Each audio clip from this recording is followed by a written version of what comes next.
দুর্গাপুজোয় ক্লাবদের বিরাট অনুদান, মমতা ব্যানার্জির হাততালিতে ফাটলো পুরো সভা মঞ্চ। তো চলুন মাননীয় মুখ্যমন্ত্রী মমতা ব্যানার্জি কি কথা বলল, চলুন দেখে নেওয়া যাক। এবারে তাহলে একটু 50 করে দিই।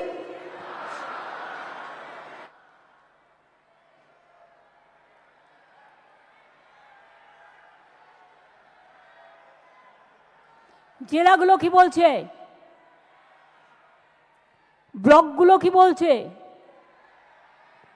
পুজো কমিটি কি বলছে? এই এক কি সবসময় অতটা লাফি বাড়ানো যায়? আস্তে আস্তে ওঠো, স্ল্যাব আছে না।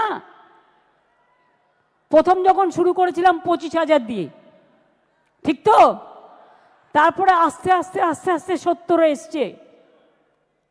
এবারে যদি সব করে দিই, আগে আসছে বছর কি হবে? আসছে বছরের জন্য তো রেখে দিতে হবে। সেই জন্য এবার 70 থেকে স্ল্যাবটা বাড়িয়ে 85,000 করে দিলাম।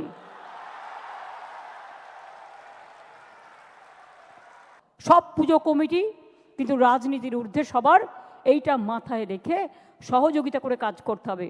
কারণ কোনো জায়গায় একটা দুর্ঘটনা ঘটে গেলে মনে রাখবেন, পরের বার কিন্তু আপনারটা ব্ল্যাকলিস্টেড হয়ে যাবে এবং সেটা স্পন্সরশিপ পাবে না। ফলে ক্ষতিটা কিন্তু আলটিমেটলি আমাদেরও হবে, আপনাদেরও হবে।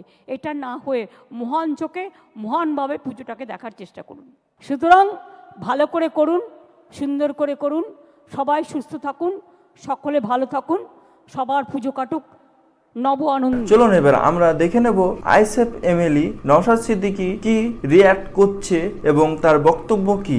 রাজ্যে ক্রমাগত আর্থিক অনটনের কারণে মফস্বল থেকে শহর পর্যন্ত পর্যাপ্ত পরিমাণে ডক্টর নাই, নার্স নাই, মেডিসিন নাই, বা বিভিন্ন ক্ষেত্রে স্কুলগুলোতে কম্পোজিট গ্রান্ট দেওয়া থেকে শুরু করে যেগুলো যা দরকার সে স্তরে ঠিকঠাক করে হচ্ছে না। যখনই আমরা প্রশ্ন তুলি তখনই বলে রাজ্যের অর্থনৈতিক দুরবস্থার কথা বলে।